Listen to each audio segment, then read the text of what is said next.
Bon, on va parler de cette coalition, de cette union nationale, de ce gouvernement provisoire. C'est une piste dont on parle de plus en plus. Pour vous, Alexis, c'est la fin d'un cycle amorcé par Emmanuel Macron.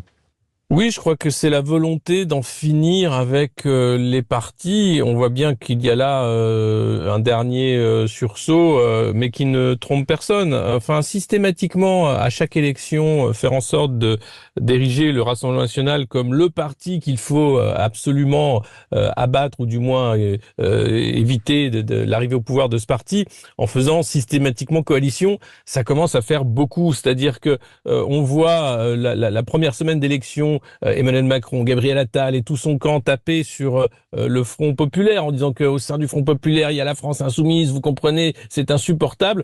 Et puis, ça ne fonctionne pas spectaculairement, hein, même si Gabriel Attal trouve qu'il a fait un score honnête au premier tour des législatives. Et deuxième semaine, eh bien, il faut taper sur le Rassemblement national comme à chaque fois, comme si à chaque fois, les gens faisaient semblant de découvrir que ce parti est anti-républicain alors qu'il a déjà plusieurs dizaines de députés à l'Assemblée nationale, alors que des millions de Français votent pour lui. Donc, je trouve que cette arnaque, parce qu'il n'y a pas d'autre mot, commence à avoir duré, l'idée d'un parti unique. Alors, vous avez même des emphases, hein, comme Xavier Bertrand qui parle d'un gouvernement provisoire, d'autres qui parlent de gouvernement d'union nationale. Mais enfin, on se retrouve avec des trucs où vous avez d'un côté un Mélenchon qui demande de se désister pour faire réélire Elisabeth Borne et Gérald Darmanin. De l'autre côté, un Édouard Philippe qui dit il faut voter pour la France insoumise. À quel moment, en fait, ces gens-là ne se rendent pas compte que ce qu'ils font ne fait que faire grandir les rangs des électeurs du Rassemblement national ou des abstentionnistes qui commencent à voir qu'il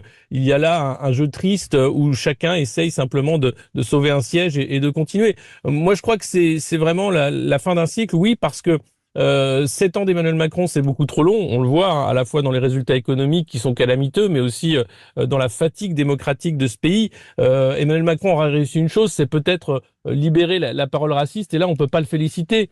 Quand on voit les nombreux dérapages, hein, lors de la campagne, la violence aussi qui commence à monter, Oui. violence qu'il a incarnée, hein, lors de la répression policière des Gilets jaunes, on ne peut que en avoir assez en fait de ce système. Il est temps maintenant d'avoir un retour aux politiques.